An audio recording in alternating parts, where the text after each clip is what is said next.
నాపైనే నాకెంతో ద్వేషంగా ఉందమ్మా.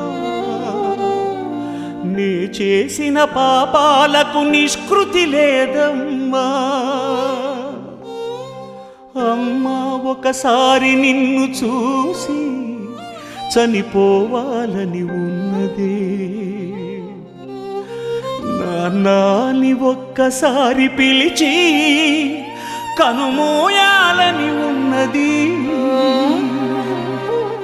అమ్మా నాన్న, అమ్మా అమ్మా ఒకసారి నిన్ను చూసి చనిపోవాలని ఉన్నది. నాన్నని ఒక్కసారి పిలిచి